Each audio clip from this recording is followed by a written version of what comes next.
je vais intervenir, mais aussi deux autres personnes. Un ami des musulmans, étudiant en théologie, et un autre spécialiste, spécial LFB, des textes sacrés. C'est toujours lui qui intervient quand il y a des textes en profondeur. Et nous allons aborder ce sujet en pensant à combien il est surprenant d'apprendre, lorsqu'on est adventiste, qu'il y a des adventistes convertis à l'islam. Je me rappelle que la première fois, c'est une femme avec, j'allais dire, une façon très libérale, très actuelle d'aborder l'adventisme et qui me parlait de sa fille qui était convertie et qui, elle, portait le tchador.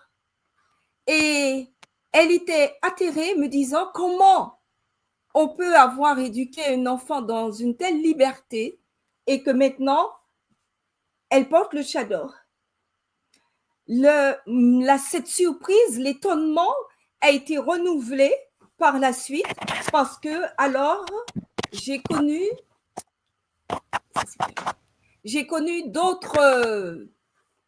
d'autres familles et on m'a même dit que ça s'est refait à plusieurs reprises et chaque fois on se demande mais comment une éducation adventiste chrétienne peut aboutir à ce que certains convertis musulmans ont qualifié eux-mêmes de rébellion. Rébellion contre la famille et disant que les explications que donnent leurs parents leur semblent largement insuffisantes et contrairement à ce que le Coran propose. Alors, je voudrais quand même remercier ceux qui ont accepté de parler avec moi parce que je suis allée vers ces adventistes convertis musulmans et j'ai eu le bonheur de parler avec des gens chaleureux qui m'ont très bien accueilli, qui ont accepté ces interviews et pendant tout un mois, j'ai aussi sur Internet écouté des conversions du christianisme à l'islam et c'est vraiment très intéressant. J'ai regroupé donc ce qui m'a été dit en 3 types de dialogues. Une chose m'a marqué, c'est que d'un point de vue social, presque tous disent, ceux qui se sont convertis donc à l'islam, qu'ils ont grandi avec des musulmans. Que ce soit des musulmans amis ou que ce soit des musulmans qui n'étaient pas forcément leurs copains, mais l'habitude de côtoyer des musulmans. Ensuite, d'un point de vue théologique et spirituel, certains m'ont dit qu'ils trouvent des similitudes entre la foi adventiste et la foi musulmane. Et donc, nous allons parler de ces similitudes. Ensuite, ils ont trouvé plus de cohérence et de rectitude dans la pratique de la foi. Ensuite, ils ont trouvé que les explications données par le Coran leur ont semblé plus logiques et répondent à des questions existentielles avec simplicité et clarté sur le début de l'humanité, sur le jugement dernier et surtout sur la Trinité et le rôle de Jésus. Ensuite, les reproches faits au comportement adventiste sont nombreux. C'est-à-dire, ils m'ont parlé de la valeur donnée à la femme et à son respect. Ils m'ont parlé du rôle de l'homme qui est de plus en plus dévalorisé. Ils m'ont parlé de la fraternité musulmane, qu'on se soutient, qu'on est tous frères, qu'on entre dans une famille. Ils m'ont parlé de générosité et ils m'ont parlé d'hygiène, notamment l'hygiène des ablutions à chaque fois qu'on s'approche de Dieu. Et ils m'ont aussi parlé de la médisance et de l'hypocrisie relationnelle qu'il peut y avoir dans l'Église. Lorsqu'on parle d'islam et qu'on parle de conversion, la manière dont ils voient leur conversion et la manière dont nous, on la voit, nous, adventistes, c'est tout à fait autre chose. Les familles ont peur, La société a peur parce qu'il y a un risque de radicalisation, un risque qu'ils s'enrôlent dans le terrorisme. Et eux, ils disent avoir trouvé la religion de la paix, de l'amour, la religion de Dieu et de tous les prophètes. L'adventisme se caractérise par deux choses: l'attente du retour de Jésus, au milieu de tout ce qu'on peut avoir, mais dès qu'on dit adventiste du 7e jour, on pense retour de Jésus et respect du sabbat. L'islam dit être une religion universelle. Et lorsque quelqu'un se convertit à l'islam, ils vont jusqu'à dire que ce n'est pas une vraie conversion. C'est une réversion. Qu'est-ce que ça veut dire? Qu'en réalité, tout homme naît musulman. Et que le revenir, se convertir, c'est revenir à la religion de la naissance. Si l'on n'est pas musulman, c'est que l'éducation ou les parents nous ont détournés du vrai Dieu.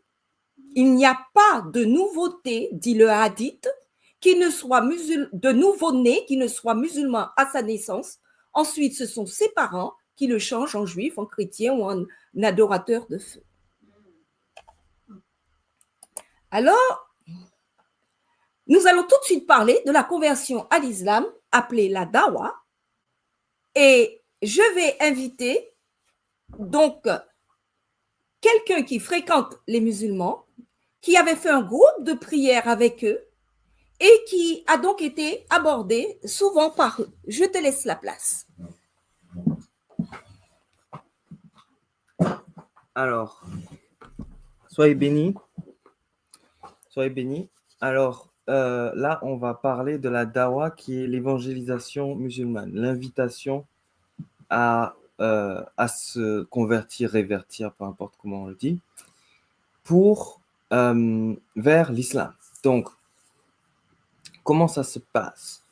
Comment ça s'est passé? En tout cas, dans mon expérience, dans les choses que j'ai trouvées sur Internet, voilà.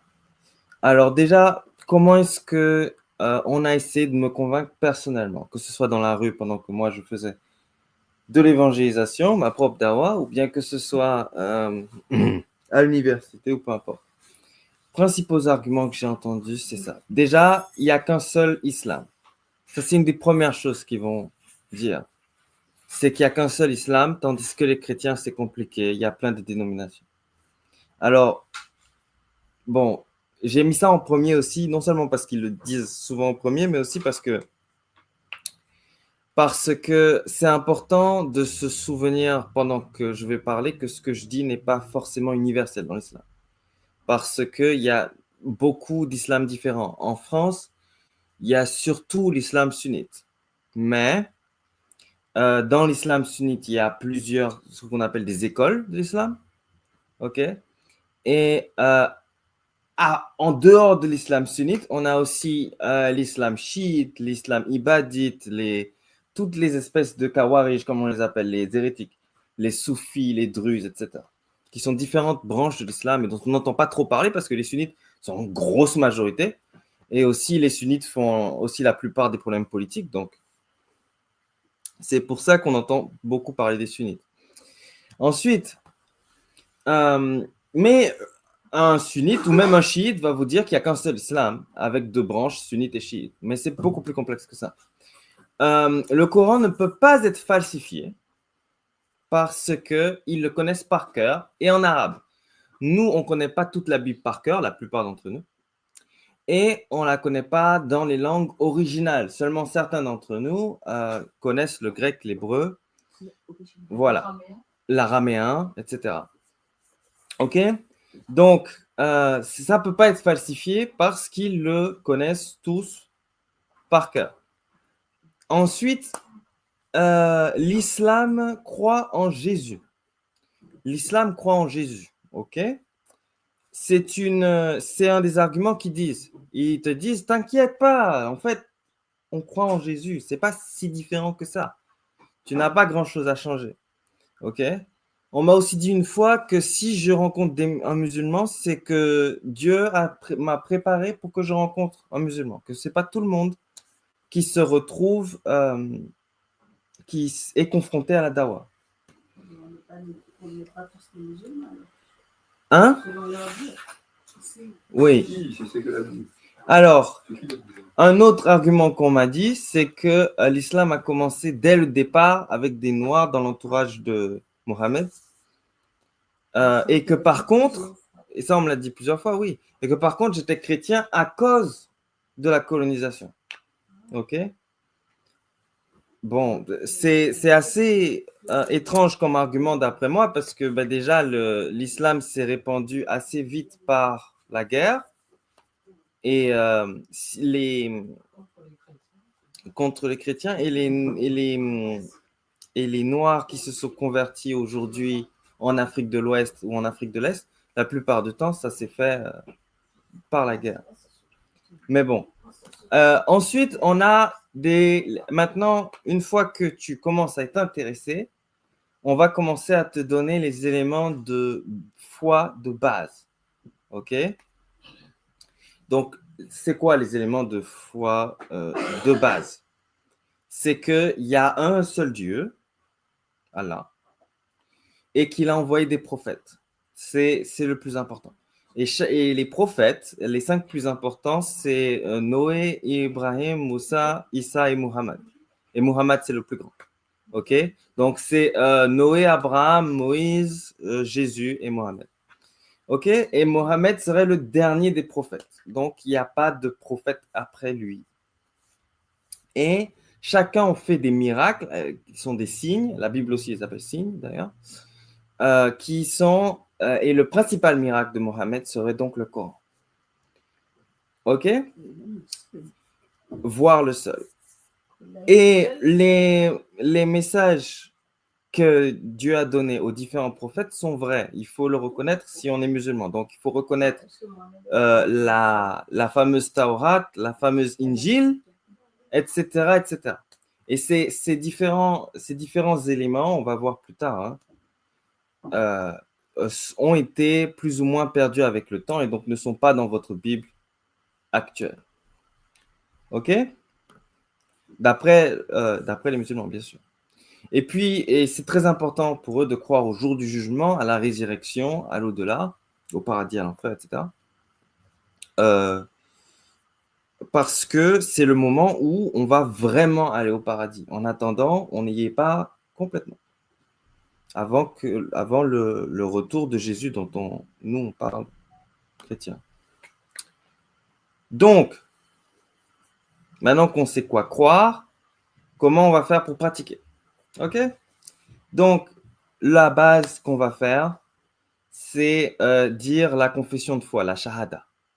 La shahada, c'est de dire qu'il n'y a pas d'autre Dieu que Dieu. Tout à l'heure, je vais vous montrer une conversion en live qui s'est faite sur Internet, vous allez voir.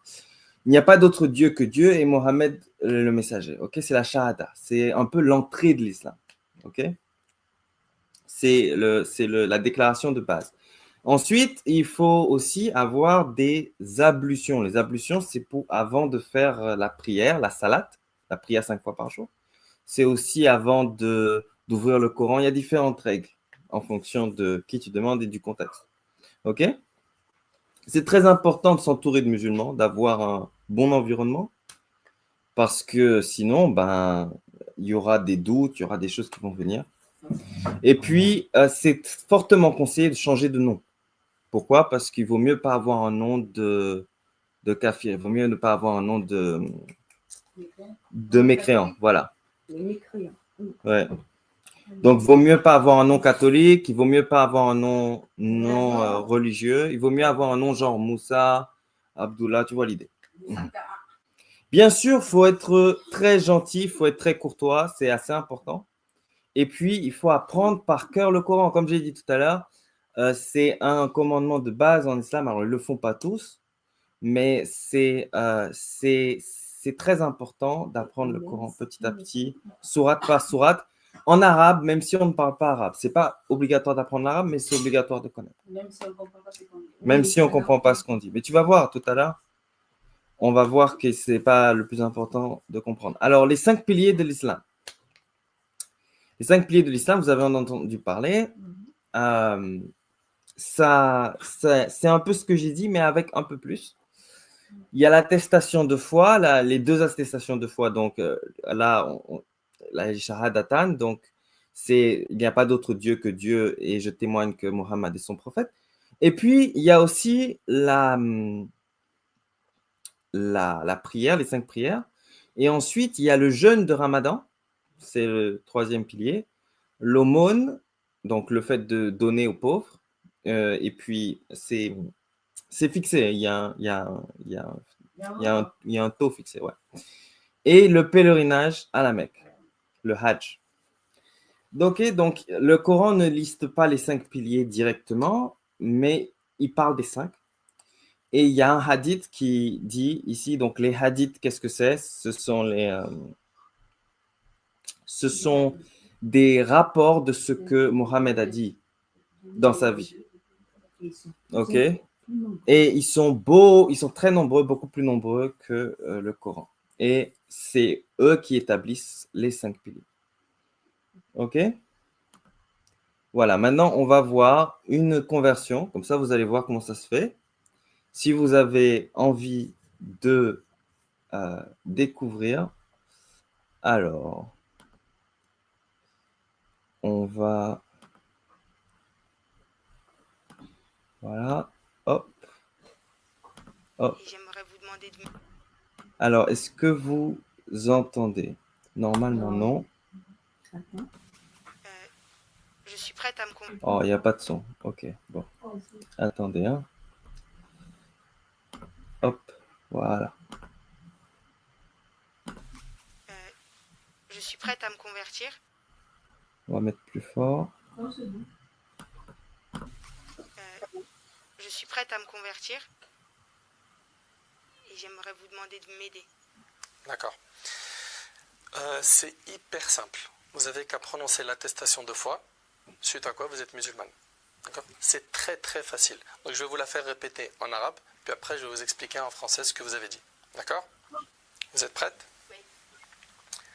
Ashhadu Ashhadu an la an la ilaha ilaha illallah illallah wa ashhadu wa ashhadu anna anna Muhammadan Muhammadan Rasulullah.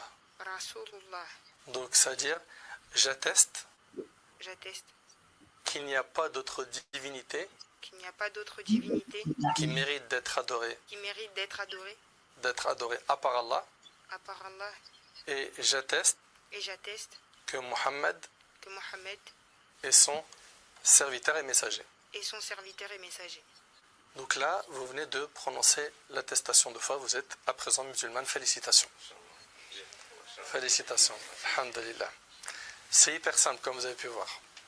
C'est un moment historique pour vous, hein.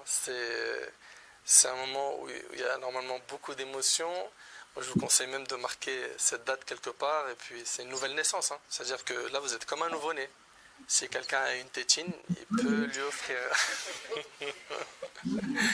Que Dieu il vous bénisse et qu'il vous protège. Voilà, vous avez vu qu'il parle bien de nouvelle naissance. C'est assez intéressant. Voilà, c'est ce dont je voulais vous parler, la conversion à l'islam et la dawa.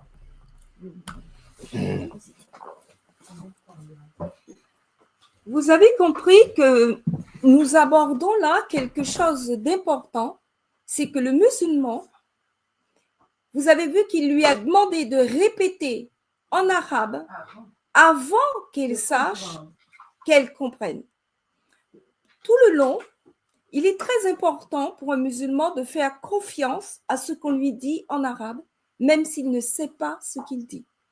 Et lorsque vous allez essayer de lui discuter avec lui avec la Bible, où là, vous comprenez, ils disent, nous croyons en Moïse, nous croyons en la Torah, nous croyons en l'Évangile, mais pas tel qu'il est dans vos Bibles, puisque vos Bibles ont été falsifiées. Elles ont été reproduites par le judaïsme et donc sont fausses. Donc, il y a une barrière quand vous allez essayer de parler, puisque le Coran ne peut être compris que par les arabisants, et la Bible que vous possédez est fausse. Donc, j'ai demandé à notre spécialiste des textes de nous parler du Coran et de la Bible. Je lui donne la parole. Ok. Alors, je voudrais qu'on passe quelques minutes à discuter un peu des textes du Coran et de la Bible. C'est un sujet d'étude qui peut demander énormément d'années de recherche. Donc, c'est vraiment juste une introduction à la critique textuelle de Al-Coran, du Coran. Alors, selon l'islam, dans l'islam, la Bible, elle, comme on peut le dire dans la sourate Al-Maïda, l'aya 46, que nous avons envoyé auprès de Isa, fils de Mariam, pour confirmer ce qu'il n'y avait pas dans la Torah avant lui. Et nous lui avons donné l'Injil, où il y a guide et lumière, pour confirmer ce qu'il y avait dans la Torah avant lui. Il y a un guide et une exhortation pour les pieux. Donc, on aura envoyé, alors on traduit, disons que ce sont les mêmes personnages. Donc c'est Jésus, fils de Marie, auquel on aura donné on lui a demandé de confirmer la Torah. Donc c'est déformation de Torah, le mot hébreu. Et on lui a donné Injil, qui est un mot grec, qui est bizarrement au singulier ici, l'évangile. De même, dans la sourate Al-Baqarah, il y a 75, il nous est dit, espérez-vous que des pareils gens vous partageront la foi, alors qu'un groupe d'entre eux, après avoir entendu et compris la parole d'Allah, ils la falsifièrent sciemment. Donc les Juifs ont falsifié sciemment, auraient falsifié sciemment la parole d'Allah. Et c'est expliqué dans l'explication du Coran, dans un tafsir extrêmement, qui a énormément d'autorité, le tafsir Ibn Kathir, donc de Al-Baqarah, ayah 75. Dieu, dans ces versets, dans sa traduction en français, s'adresse aux musulmans fidèles en leur disant, vous qui croyez, donc le verset, et donc il y avait d'entre eux des hommes qui ont altéré sciemment les paroles de Dieu après les avoir entendues. Et Ibn Wahib a dit, il s'agit de la Torah que Dieu leur a révélée, ils l'ont altérée en rendant illicite licite et en tournant la vérité en erreur et l'erreur en vérité. Donc, certains d'entre les Juifs auraient modifié la Torah. Donc, c'est la vie de la Bible sont les musulmans. Donc, la Bible, on en parle en tant que Torah, Zabur et Injil, c'est-à-dire la Torah, ce qu'on identifie au psaume cimetière, et l'Injil, l'évangile, ils sont tous corrompus et le Coran vient avec Mahomet pour corriger les erreurs de manière parfaite. Pourtant, on voit dans le Coran lui-même dit à Al-An'am que la parole de son Seigneur ne peut être modifiée par personne.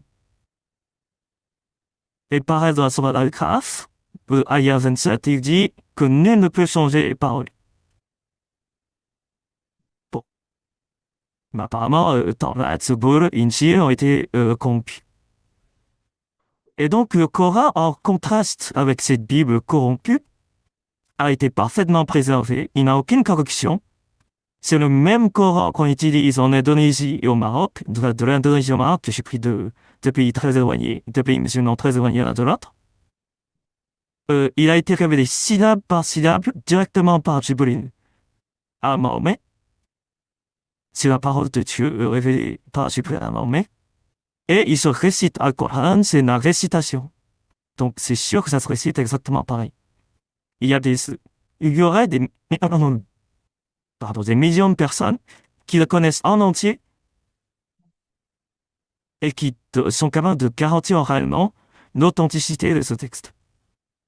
Et il serait tracé aussi du temps de Mahomet jusqu'à présent. Bon. Alors, on va voir si c'est vrai. Puisque on peut toujours dire, on peut dire ce qu'on est. Est-ce que c'est vrai? Quelle est la réalité du texte du Coran, le Coran? Alors, selon la tradition musulmane elle-même. Donc là, je vais dans un hadith. Le hadith de Sahih al-Bukhari. C'est difficile d'avoir un hadith qui est plus Sahih que ça. Donc c'est vraiment ultra vrai.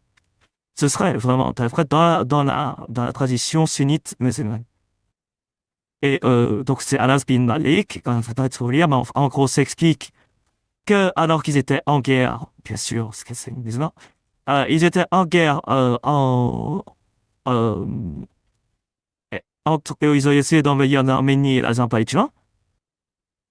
Et ils se sont rendus compte que pendant leur récitation, il y avait des gens qui récitaient pas exactement la même chose. Alors le calife Othman a demandé à ce que on fasse exactement un Coran. Donc il a dit, il dit ici, envoie-nous les manuscrits du Coran pour qu'on puisse le compiler en des copies parfaites. Et si jamais il y a un problème, Zaïd bin Thabit, donc les scribes Abdullah bin al-Zubayr, Saïd bin al-Az, et tous ces scribes-là, il faut que ce soit, il faut copier l'original parfaitement. Donc il y a déjà, selon cette tradition, il y a déjà un texte écrit. Donc c'est pas une récitation, c'est justement les récitations n'étaient pas d'accord les uns avec les autres. Et donc il a fait récupérer le texte écrit de l'origine par des Qurayshi. La Qurayshi, c'est la tribu de Mahmoud, des Qurayshi. Et si jamais il y a quelque chose qui n'est pas d'accord avec Zayd bin Thabit, à un moment, il faut écrire exactement dans le dialecte Quraysh du Coran. Puisque le Coran a été révélé en Quraysh. Il y a aucune mention des haruf, qui est soi-disant des dialectes dans lesquels le Coran aurait été révélé. Et donc, Othman dit qu'il va envoyer une copie de ce Coran dans toutes les provinces musulmanes. Et que tout ce qui reste, de ce qu'on a de reste, après cette compilation et cette copie parfaite, ont été détruits et brûlés. Ça dit.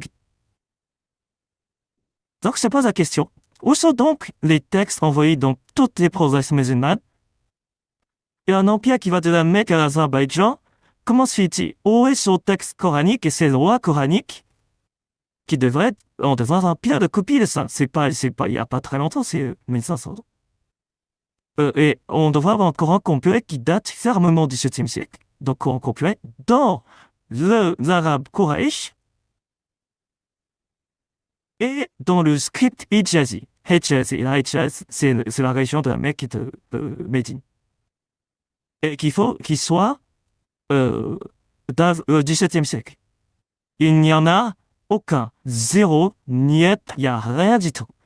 Au XVIIe siècle. En entier, il n'y a aucun Coran complet avec les 114 sourates au XVIIe siècle. Ils n'ont pas été capables d'en produire. Et même pas un. Et il n'y a pas de Coran complet avant le Moyen-Âge. Avant dans le milieu du Moyen-Âge, donc c'est un ambine. Et la personne qui envoie la photo là a fait le travail très difficile d'aller chercher si vraiment dans le monde arabe actuel il y a vraiment un seul Coran parfait qui est donc celui qui a été révélé à Mahomet. Et la part Fatuntash, cette turque ex-musulmane, s'est fait agresser en Angleterre justement parce qu'elle a été capable d'aller dans plein de pays musulmans, au Maroc, en Jordanie et elle est turque d'origine. Donc je pense qu'elle est aussi un truc qu'il est cherché. Elle a trouvé toutes sortes de Corans différents. Des Corans en arabe, ce ne sont pas des traductions, ce sont des Corans en arabe. Et donc, le Coran en arabe, en réalité, il y en a plein. Et quand on regarde les riwayat, donc ceux qui lisaient le Coran, qui le récitaient, ils sont tous du 8e siècle ou même du 9e siècle.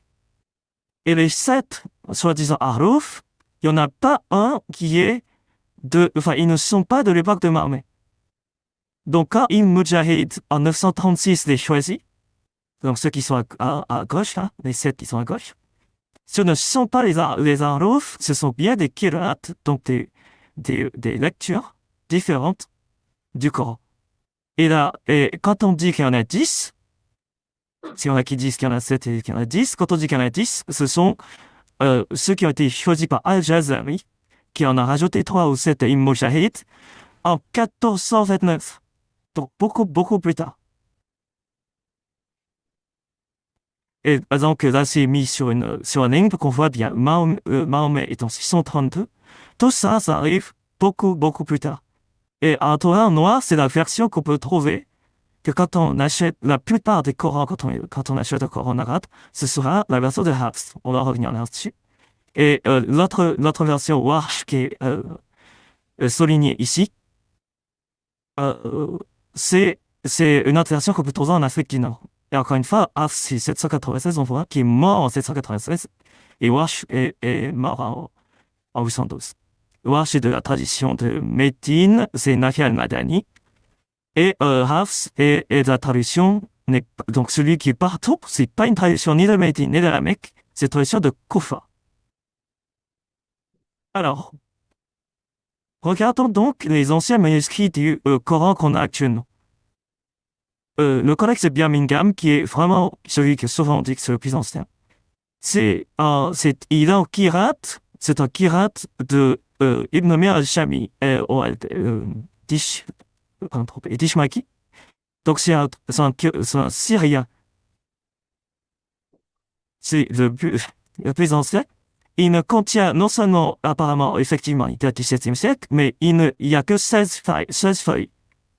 Là, j'ai mis 2 feuilles parce que celui de Birmingham a 2 feuilles. En fait, il faut le compléter avec les 14 autres feuilles qui sont à la Bibliothèque nationale de France. Donc, pas du tout dans le monde arabe. Il ne contient que des histoires qui ne parlent pas de Mahomet. Donc là, c'est un exemple. Je veux juste que vous remarquiez, ce sont les 2 feuilles de Birmingham. Je veux juste que vous remarquiez qu'il n'y a pas de voyelles. Ah oui, mais il faut connaître un petit peu d'arabe. Bon. Les voyelles, c'est les petits points. Là, il n'y a que des petits points de décoration, il n'y a pas les petits points et les traits qui sont censés être au-dessus des lettres. Il y a aussi le codex Mashat, qui est de la même tradition, qui a beaucoup plus de textes. Il y a beaucoup plus de textes. Et il est décrit, au moins, lui est décrit par Hijazi. Là, c'était un script, c'était pas un script, c'était pas Hijazi, je crois.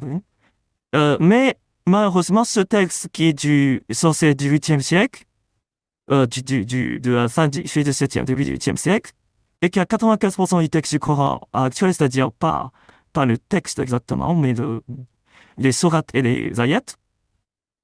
Il y a des textes Kofi qui a été rajouté, c'est-à-dire un autre script qu'on voit clairement. Et il y a même du Nashki. Le Nashki, c'est l'arabe qu'on écrit actuellement. Donc il a été modifié. Ça, c'est un extrait du Mashat. On peut acheter d'ailleurs un Mashat si on veut. On voit encore, et on voit tout ce qui a rajouté, des trucs qui ont été rajoutés en rouge au moment où on a rajouté les voyelles. Parce qu'en réalité, les voyelles n'arrivent qu'au 8e siècle. Ils commencent à arriver que vers le 8e siècle. Et ensuite, ils sont codifiés correctement plus tard. Le codex de Topkapi, qui souvent on dit que c'est celui-là le Coran d'origine. Encore une fois, c'est un codex qui n'a pas de voyelles. Or, lui, il n'a que 23 versets du Coran qui manquent. Mais encore une fois, c'est pas le Coran complet. Et c'est un Al-Madani, d'où descend le Warsh, qui est le Coran des Maghreb.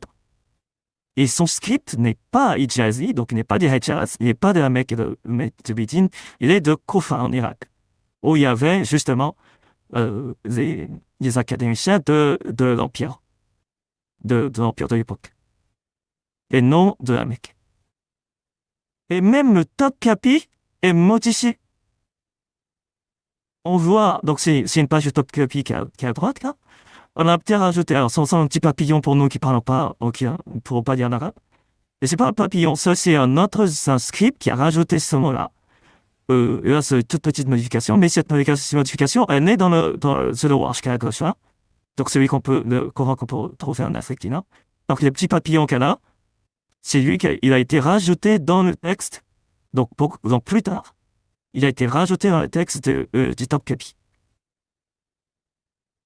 Et je l'ai mis en rouge dans la traduction en français. Donc c'est pas une situation très grave pour l'instant. C'est Hoa, c'est pas très grave. Mais là, c'est un peu plus grave. Les manuscrits de Sahana, qui sont des manuscrits yéménites, ont été modifiés aussi. Et on voit des halua qui ont été rajoutés un petit peu partout, pas partout, ouais, mais qui ont été rajoutés dans le texte. On voit là aussi, dans ce codex Marcel de Kivi, celui-là est en Russie, entre Akibato Akibato al-Ladina, ici, dans le texte, il y avait un mot. Et il est effacé. On ne sait pas du tout c'était quoi comme mot. Il y a un mot effacé là. Encore pire, enfin, je sais pas si c'est pire ou mieux, un codex qui est à BNF, un des anciens codex du Coran, c'était marqué qui est le seigneur qui est le seigneur du trône sublime en fait. Là, c'est sa traduction en français qui dit et là, on voit que dans un script qui est très semblable au script Nashki, je crois, qui n'est pas du tout le même script que le reste du Coran, on a rajouté Al-Sabi, qui sont les 7. Donc, il n'est plus le Seigneur des cieux, il est le Seigneur des 7 cieux. Donc, peut-être c'est pas très grave tant que c'est les anciens manuscrits qui ont des différences. Mais c'est beaucoup plus grave si ce sont des manuscrits qu'on peut acheter actuellement. Si on va en Algérie ou au Maroc, on peut acheter quand on va acheter un Coran, ce sera le roi. Et si on prend par exemple le Coran, je ne sais pas si tu vas montrer le Coran que tu as là, le Coran qu'un Français peut acheter, c'est un Hafs. La plupart des Corans du Moyen-Orient, la plupart des Corans, c'est des Hafs. Mais en Afrique du Nord, on peut trouver des Warsh. Et c'est d'ailleurs la récitation Warsh qui fonctionne. Et ceux-là ont des différences entre les deux. Si on regarde la sourate 3, le verset 146, il y en a un qui dit il y a beaucoup de prophètes qui se sont battus. Et le Warsh dit qu'il y a beaucoup de prophètes qui ont été tués. C'est très différent. Dans la sourate 2, verset 184, d'un côté, il te dit que pour acheter les jours du Ramadan, il faut nourrir un pauvre, miskin, dans le Coran de Hafs. Donc, le Coran qu'on peut trouver dans le Moyen-Orient. Et de l'autre côté, on a masakin. C'est-à-dire, il faut nourrir plusieurs pauvres, c'est-à-dire au moins 3. D'un côté, dans la sourate 28, c'est quand on dit qu'il y a 2 sortilèges. De l'autre qui dit que ce sont des magiciens et non des sortilèges. Il y en a plein d'autres. Il y en a des milliers de différences. Et donc, en plus du fait qu'on peut acheter, comme cette personne, comme Atontas a fait, on peut acheter des dizaines de Corans différents. Même les Corans très très importants, les 2 plus répandus sont différents. Le Hafs et le Warsh. Et le Hafs, en réalité, a été choisi pas en 1200, pas en 1300, il a été choisi en 1924 par les universités du Caire parce qu'ils se retrouvaient avec des étudiants qui avaient donné des réponses différentes aux questions. Et donc, l'université Al-Azhar, pour ceux qui veulent apprendre le Coran, ils vont voir.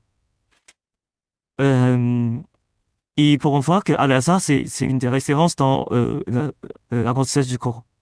Et la plupart souvent les traductions du XXe siècle, ils ont l'air de traduire le même Coran parce qu'en fait, ils traduisent toutes les Hafs de 1924. Là, c'est d'autres différences entre Hafs et Warsh. Tu fais, vous faites, soit un commentaire. C'est différences que même quand on le traduit en français, ça donne quelque chose d'autre. C'est pas des différences de prononciation de dialecte, c'est vraiment autre chose. C'est dit autre chose.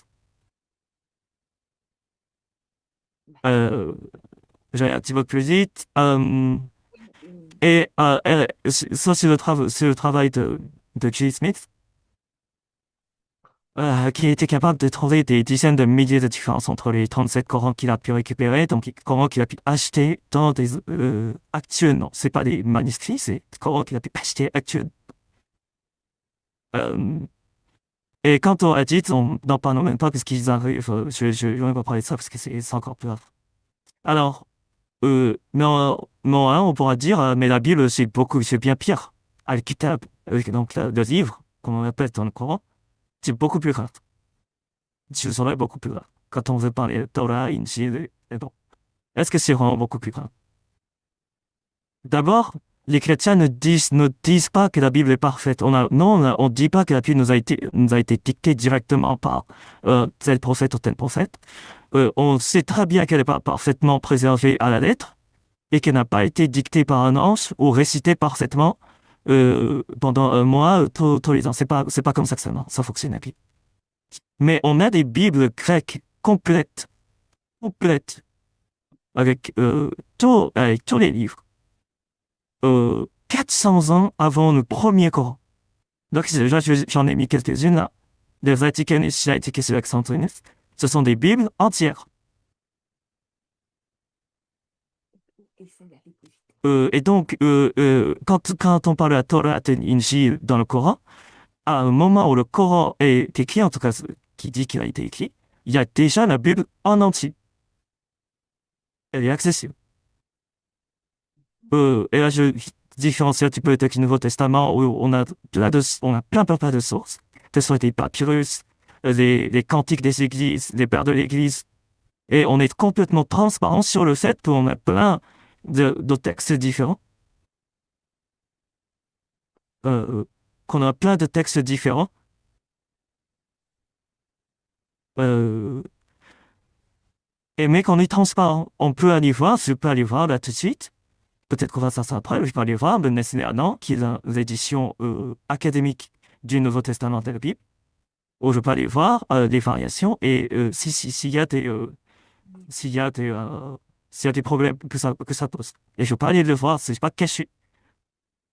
On me raconte pas que c'est parfait magiquement et que je suis obligé d'aller chercher partout, comme j'ai dû chercher partout les variations du coup. Et là, c'était juste une petite note sur l'évangile de Jean, mais peut-être qu'on va revenir là-dessus. Et quant à l'Ancien Testament, c'est encore plus correct parce que là, il n'y a aucun livre comme ça qui est aussi bien préservé parce que les Juifs, c'est très très important pour eux justement, la lecture et lettre par lettre. Donc, il est possible, là j'ai mis trois documents différents. Un document qui est du XIe siècle, qui est le texte massorétique à gauche. Au milieu, on a un texte de Qumran qui est bien abîmé parce qu'il était sur des papyrus. Et à droite, on a un texte de Qumran qui est donc de l'époque de moins de 150. Je ne me trompe pas, la République romaine. Donc il n'est pas à Rome, mais c'est de l'époque de la République romaine. Et tout à droite, on a un texte de la Bible en paléo-hébreu qui est de l'époque des rois d'Israël et de Juda. Et ils sont d'accord les uns avec les autres. En plus de la Septante. C'est-à-dire en plus de l'Ancien Testament grec, on a ça en plus. Sur des milliers d'années. Des milliers d'années. Et donc, on se rappelle, nous, on ne croit pas à la dictée, on ne croit que les hommes parlent sous l'impulsion de cet esprit et qu'ils l'écrivent avec leurs mots. Et on croit à l'inspiration divine, pas à la dictée forcée comme Ghibli. Et donc, en conclusion, ce qu'on va retenir, c'est qu'il n'y a pas de Coran original, il n'y en a aucun. Il y a énormément de variations qu'on a vues, même qu'on peut en acheter des dizaines. Il n'y a pas d'autre Torah ou évangile que celui que je vous ai montré. Et quant aux biographies, on a dit, c'est des trucs qui sont du 10e siècle, qui sont des centaines d'années après le prophète. Et qu'il faudra mieux écouter, et c'est ma dernière slide, il faudra mieux écouter justement ce que le Coran dit dans Yunus, il y a 94. Si tu as doute sur ce que je descends vers toi, interroge ceux qui lisent Al-Kitab, que j'ai mis en rouge là, le livre révélé avant tout. Merci. Et nous allons juste examiner les quelques points qui ont été soulevés avec nos amis musulmans que j'ai interrogés ou qui ont souligné cela dans leur conversion à l'islam de chrétiens à musulmans. Donc, je vais aller, j'espère, assez vite, les questions, les approfondissements après. Alors, certains m'ont dit, se convertir à l'islam paraît beaucoup plus qu'on ne le pense, une évidence pour un adventiste du 7e jour à cause des points sur lesquels on est d'accord. Cependant, cette conversion qui se fait facilement en terre française, vous l'avez entendu, vous pouvez vous convertir simplement en répétant des paroles. Et je désire donc vous montrer les difficultés que nous, on trouve, l'islam, religion de paix, de générosité, d'amour, et les difficultés qu'on trouve et les points communs qu'il y a aussi avec, qu'ils disent qu'on a avec eux. Juste un rappel. Les adventistes en pays musulmans ont des grandes difficultés. Je sais, tu peux mettre mon truc en sourdine. En Afghanistan, où il y a 38,9 millions de personnes, il y a 5 adventistes. Pourquoi? La conversion est punie de mort. En Algérie, l'islam est la religion de l'État, le prosélytisme est illégal. Il y a 79 adventistes. Il y avait, on a des chiffres de 2021, je n'ai pas trouvé ceux de 2025. En Azerbaïdjan, il y a la liberté de religion, mais c'est très difficile d'observer le sabbat. Alors, ils sont 10 millions, il y a 487 membres.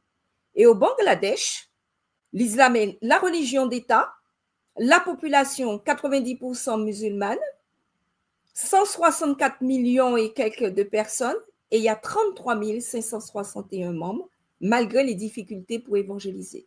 Donc, c'est pour vous montrer, les chrétiens sont des gens qui ont des problèmes. L'islam est une religion d'ouverture et de paix. Les principaux points communs maintenant entre adventisme et islam. Les gens vous parlent souvent de 3 choses que nous avons comme point commun. La seconde venue de Jésus, le fait qu'on obéisse à une loi de 10 commandements et des pratiques pour une vie saine. Et là, nos enfants, les adventistes disent, je me retrouve dans l'islam. Alors, on va parler de ces points communs. La seconde venue de Jésus, les adventistes disent que Jésus dit « Je viens bientôt et ma rétribution est avec moi », Apocalypse 22, 12, pour rendre à chacun selon ce qu'est son œuvre. Donc, nous avons le retour de Jésus, il y aura des perdus et des gens qui vont partir au ciel avec lui. Pour le musulman, selon la version, Jésus retourne par exemple à Damas. Le hadith dit le Messie, fils de Marie, descendra sur le minaret blanc à l'est de Damas.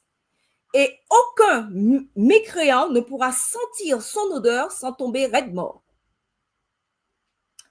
Deuxième aspect, le Bukhari et Muslim, notre hadith, quand le Messie reviendra, la descente du fils de Marie, il cassera toutes les croix, tuera les porcs et annulera la capitation, c'est-à-dire l'impôt musulman. Alors, voilà comment se passera le retour de Jésus au moment où il arrive. Un autre hadith, qu'il y aura 70 000 juifs quand Jésus va revenir qui seront du côté de Satan. Je résume très brièvement. Et ils seront anéantis par le souffle de la bouche de Jésus. Et à ce moment-là, tout cela va mourir.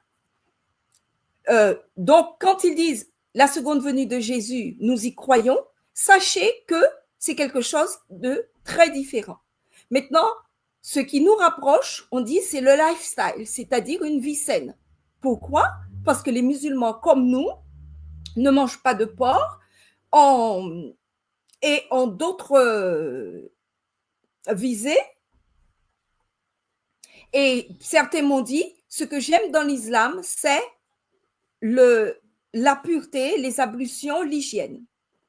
Et nous croyons donc, nous, avec 1 Thessaloniciens 5, 23, que le Dieu de paix vous sanctifie lui-même tout entier et que tout notre être est concerné, l'esprit, l'âme et le corps, et qu'il soit conservé irrépréhensible lors de l'avènement de notre Seigneur Jésus-Christ. Eh bien, le musulman dit qu'il croit aussi que tout doit être sanctifié en nous et il a des lois d'impureté. L'eau, c'est très important parce que les ablutions se font avec de l'eau sans savon. Les ablutions avant la prière, les ablutions avant d'ouvrir le Coran et bien d'autres. Il est quand même dommage de trouver, c'est coupé mon, tant pis ma diapo, mais c'est pas grave, on voit le plus important, un hadith qui raconte comment ça s'est passé pour une eau qui était souillée et que Mahomet déclare que l'eau ne peut devenir une impureté majeure. L'eau ne peut pas être impure à moins qu'il y ait eu une souillure par un animal impur ou quelque chose déclaré impur par le Coran.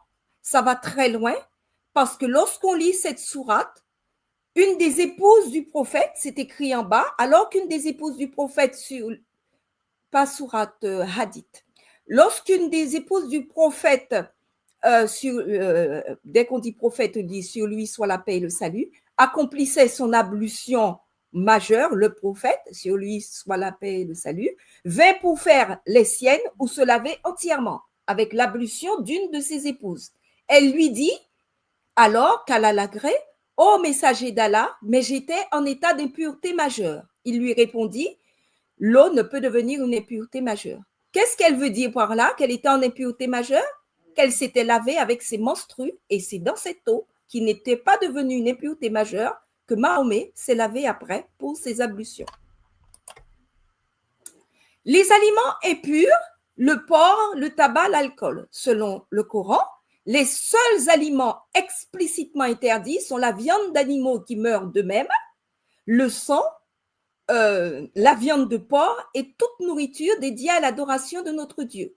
Donc, nous nous y retrouvons puisque dans Lévitique 11, verset 2, Lévitique 11, verset 7, Lévitique 11, verset 2 va nous donner la liste des animaux impurs. Ça n'a rien à voir avec la liste du Coran. Les musulmans peuvent manger le chameau, le lièvre, les huîtres. Ce n'est pas le cas de la liste des animaux impurs de Lévitique 11. Donc, il s'agit de tout à fait autre chose. C'est juste sur le porc, nous sommes d'accord. Et nous sommes même d'accord de dire que la Bible dit que ceux qui mangent le porc périront. Ceux qui se sanctifient, Ésaïe 66, 17, ceux qui se sanctifient et se purifient dans les jardins, au milieu desquels ils vont un à un, ceux qui mangent la chair de porc, des choses abominables et des souris, tout cela périront. Donc, nous croyons que Dieu donne des lois strictes. Le tabac et l'alcool, nous nous retrouvons aussi sur ça parce que le musulman, je sais qu'il y avait la pratique du narguilé, mais maintenant, dans la plupart des pays stricts en islam, on demande qu'on ne fume pas. Et l'alcool, selon les musulmans, selon les imams, il y a une impureté matérielle. L'alcool est déclaré impur en lui-même et une impureté morale. Donc, on évite le tabac, on évite l'alcool. Les 10 commandements maintenant, ils disent on peut se retrouver parce qu'on a la même base de 10 commandements.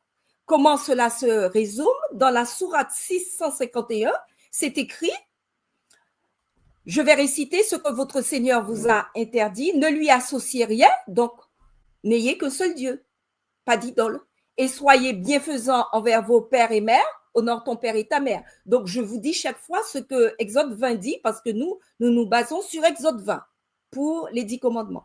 Ne tuez pas vos enfants, tu ne tueras pas pour cause de pauvreté, nous vous nourrissons tout comme eux. N'approchez pas des turpitudes en apparence, donc ça demande une bonne attitude, pas d'hypocrisie ou en cachette. Ne tuez qu'en toute justice, la vie d'Allah qu'Allah a rendu sacrée. Voilà ce qu'Allah vous a recommandé de faire. Peut-être raisonnez-vous. Donc, nous, les 10 commandements, nous savons, je ne l'ai pas remis parce qu'il faut quand même que j'étale pas trop la réunion, nous savons qu'il y a une partie à Dieu, l'honneur qu'on doit à Dieu, et l'autre partie, l'honneur qu'on doit à la famille et au prochain. Et au milieu, il y a le sabbat. Qu'ont fait les musulmans du sabbat? On pourrait penser qu'ils ont remplacé le sabbat par le vendredi. Le vendredi n'est pas un jour sacré au titre où on l'entend dans l'islam. C'est un jour de prière, mais ce n'est pas le jour de repos comme on le fait, nous chrétiens adventistes. C'est très marquant en islam parce que figurez-vous que l'islam reconnaît que Dieu est le créateur, sourate 7, verset 54. Votre Seigneur est Allah, celui qui a créé les cieux et la terre en 6 jours, puis s'est établi sur son trône. Donc, il croit à la création en 6 jours. Mais lorsqu'on va regarder le nom des jours du Coran, je ne vais pas vous le dire en arabe, j'en suis incapable, mais je m'appuie sur les musulmans eux-mêmes et sur ceux qu'ils ont publiés. Le dimanche, ça s'appelle le premier. Lundi, le deuxième. Mardi, le troisième. Mercredi, le quatrième jour. Jeudi, le cinquième jour. Et vendredi et samedi ont deux noms tout à fait différents. Figurez-vous que vendredi s'appelle le Jumu'ah, c'est-à-dire le rassemblement.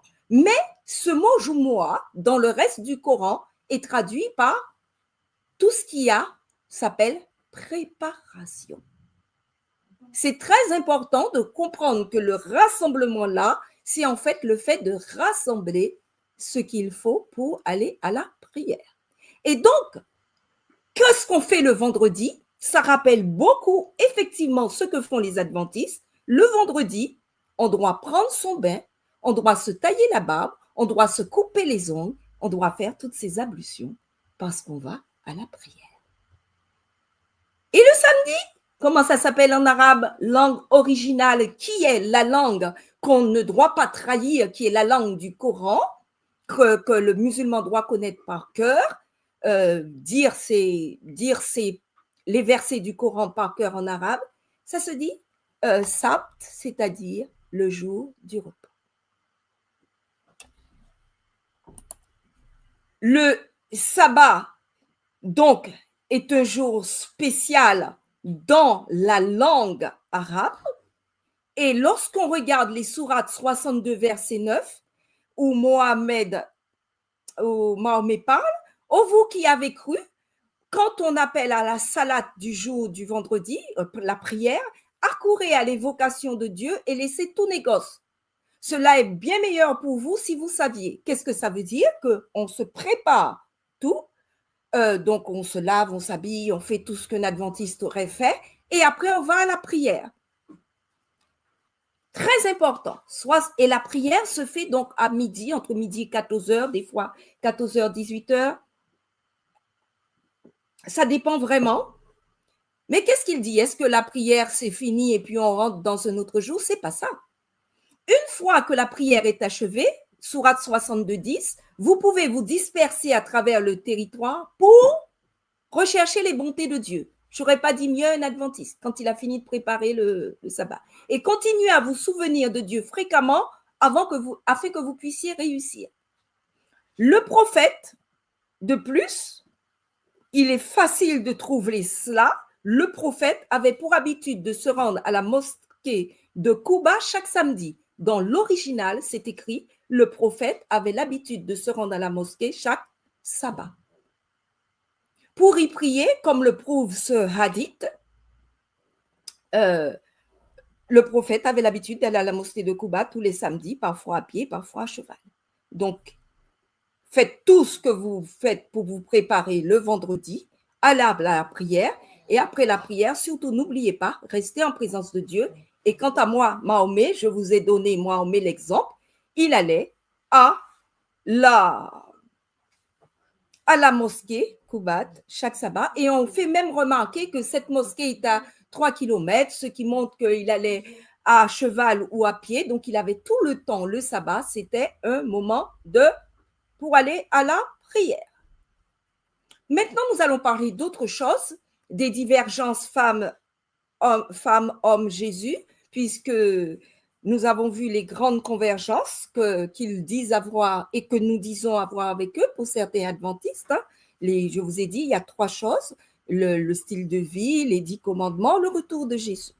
Maintenant, nous avons en point commun la perception de l'homme et la femme qui ont été créés par Dieu, un Dieu créateur, et tous les deux, nous disons que c'est Satan qui les a poussés à pécher. Mais la version, la manière dont ça s'est fait, c'est tout à fait différent, mais on va dire en gros, c'est ça. De plus, lorsqu'on devient adventiste, nous prêchons une réforme sanitaire et vestimentaire avec une grande liberté.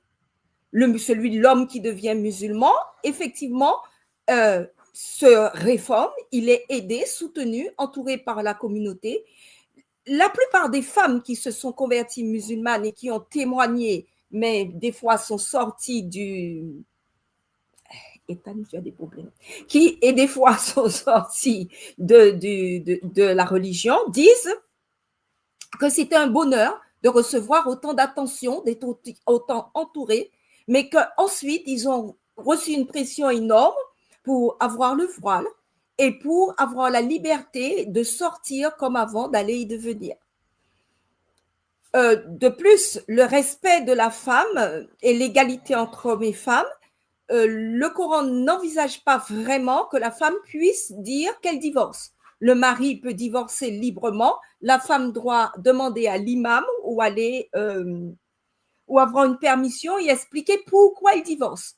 La femme ne peut pas divorcer à l'unanimité des savants musulmans. Elle peut demander le divorce à une autorité musulmane en cas de préjudice sévère, tandis que le mari, il peut dire un mot et il est divorcé. Quel est ce mot? Donc, je le dis, mais je ne suis pas un homme, donc Philippe n'est pas divorcé. Talak. S'il dit talak 3 fois, il ne peut pas revenir dessus, c'est un divorce acquis. Et s'il dit talak une seule fois, bon, on peut encore, il y aura un certain temps. On n'a pas, j'ai même lu, l'imam, on lui a demandé, est-ce qu'on peut divorcer par SMS? Il a dit oui. Et même si le SMS n'a pas été reçu ou lu par l'autre, la femme, s'il dit qu'il a bien envoyé le SMS et qu'il le prouve, il est divorcé instantanément. J'ai mis le lien et vous pouvez le chercher sur l'Internet. Il y avait aussi une histoire de mariage temporaire, mais qui n'est plus du tout admis, c'est-à-dire c'était la prostitution que, comme le musulman, bien qu'il peut avoir droit sous certaines conditions à plusieurs épouses, il n'avait pas le droit d'être adultère. Donc, quand je suis allée dans un endroit pour te prostituer, avec des prostituées, il y avait la mouta, c'est-à-dire l'autorisation du mariage temporaire qu'on pouvait rompre, talak, quand c'est fini après. Alors, maintenant, nous pouvons choisir entre Jésus ou Mahomet. Le Jésus, il faut savoir que nous disons que Jésus est Dieu, qu'il est fils de Dieu. C'est très difficile à avaler pour un musulman. Et les musulmans disent, vous n'allez pas trouver, alors même qu'ils disent que la Bible est falsifiée, vous n'allez pas trouver de début à la fin de l'évangile que Jésus est Dieu. Nous pourrions donner plein de versets qui montrent très clairement que Jésus doit être adoré dans Isaïe, qu'il est Dieu puissant, Fils éternel. J'ai pris 1 Jean 5, 20 et j'ai laissé la version seconde et je vais lire très rapidement la version Summer. Mais nous savons aussi que le Fils de Dieu, donc Jésus, est venu et qui nous a donné l'intelligence pour que nous connaissions le Dieu véritable. Ainsi, nous appartenons au Dieu véritable par notre union à son Fils Jésus-Christ. Ce Fils est lui-même le Dieu véritable et la vie éternelle. Amen. Le musulman, contrairement à nous qui croyons que si nous nous soumettons totalement, c'est à Dieu, le musulman proclame une croyance et une soumission totale. Vous savez que musulman, ça veut dire soumis. Islam, c'est dérivé de paix. Dans la sourate 4, verset 65, c'est écrit « Non par ton Seigneur, ils ne seront pas croyants aussi longtemps qu'ils ne t'auront demandé à qui? À Mahomet, pas à Allah, de juger de leurs disputes et qu'ils n'auront éprouvé nulle angoisse pour ce que tu auras décidé et qu'ils se soumettent complètement à ta sentence. L'interprétation qui ne vient pas de moi, mais des imams eux-mêmes. Interprétation de An-Nissa, verset 65, sourate 4, verset 65. Ces hypocrites ne font que mentir. Ensuite, Allah fait serment par lui-même qu'ils ne croiront pas véritablement tant qu'ils ne recourront pas au prophète de son vivant ou à ses lois après sa mort, afin de trancher tous leurs différends, qu'ils ne se satisferont pas de son jugement et qu'ils éprouveront des réticences et des doutes à son sujet. Toute personne qui a un doute sur Mahomet, qui n'est pas entièrement soumis à la parole de Mahomet, ne peut pas être sauvé, alors que Mahomet est reconnu comme étant un prophète de Dieu, mais un homme.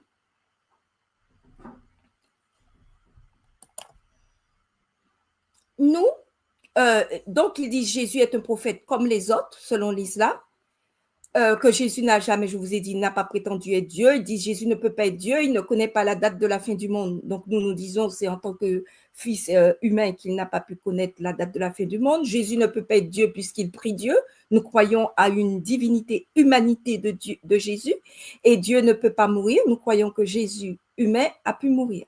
Cependant, nous sommes heureux de trouver dans le Coran tout ce que je vous dis, je ne peux pas, ça aurait été trop long, a été trouvé dans le Coran. Que dit le Coran de Jésus? C'est l'envoyé de Dieu, c'est le signe d'Allah pour l'humanité, c'est le témoin au jour du jugement, c'est l'esprit venant d'Allah, c'est le verbe venant d'Allah, c'est la miséricorde venant d'Allah, c'est une miséricorde annoncée d'avance. Ce n'est pas le thème de ce soir. Sachez que certains imams, certains musulmans ont été convaincus en lisant le Coran que la miséricorde qui sauve, c'est Jésus lui-même. Et donc, quand je lis An-Nissa, c'est-à-dire la sourate 4, verset 159, elle déclare « Il n'y aura personne parmi les gens du livre qui n'aura pas foi en lui avant sa mort. » On parle de Jésus. Et au jour de la résurrection, il sera témoin envers lui. Qu'est-ce qu'ils disent? Que c'est ceux qui auront foi en Jésus, ceux du livre, et qui devront demander des comptes au jour de la résurrection. Donc, nous allons conclure, non pas dans une polémique ou dans une dispute avec l'islam, mais simplement en disant, voilà ce que nous avons appris de la conversion musulmane, de ce que l'islam nous a appris, comment nous avons cherché et vraiment essayé en toute sincérité de nous approcher de ce que disent les musulmans, de ce que dit la Bible. Et nous avons constaté que les musulmans croient que le Coran doit être lu et ne peut pas être traduit, que la conversion impose une soumission sans même connaître l'arabe. Les enfants apprennent l'arabe, le Coran en arabe et les adultes sans comprendre ce qu'ils disent. Et c'est indispensable pour prier. La vraie prière doit se faire en arabe. L'obéissance aveugle est un critère de la soumission du vrai musulman. Et pour espérer entrer au paradis, sachez que ce que dit le musulman, quand vous arrivez, quand vous devez rendre des comptes après votre mort, on vous posera 3 questions. Qui est ton prophète? Quelle est ta religion? Qui est ton Seigneur? Si on répond, Mohamed, c'est mon prophète, ma religion est l'islam et que mon Seigneur, mon Dieu est Allah, au moins, on pourra espérer aller au paradis. Et donc, nous disons, la Bible est authentique, elle peut être lue de tous et que c'est l'honneur que Dieu fait à l'homme qu'il a créé à son image d'avoir la liberté de lire ce livre et de décider d'en faire une soumission totale en toute conscience. Jacques 4, verset 7, nous sommes aussi des soumis puisque nous lisons « Soumettez-vous donc à Dieu, résistez au diable et il fuira loin de vous. » Et nous croyons que ce qui est écrit dans Marc, celui qui croira, qui sera baptisé, sera sauvé, mais celui qui ne croira pas sera condamné. Allez, faites de toutes les nations des disciples, les baptisant, nous croyons au baptême, non à la répétition de phrases. C'est tout à fait honorable, hein? Ce n'est pas ça. Nous disons, voilà ce que dit l'Évangile et la Bible que nous croyons être vrai, les baptisant au nom du Père, du Fils et du Saint-Esprit, et enseignez-leur à observer tout ce que je vous ai prescrit. Et voici, je suis avec vous tous les jours jusqu'à la fin du monde. Que Dieu vous bénisse, vous tous croyants, musulmans ou pas, et qu'ils nous permettent à chacun d'avoir une claire idée de ce qu'est Dieu, de qui nous sommes en tant qu'humains soumis à l'Éternel, et que nous puissions progresser dans cette voie.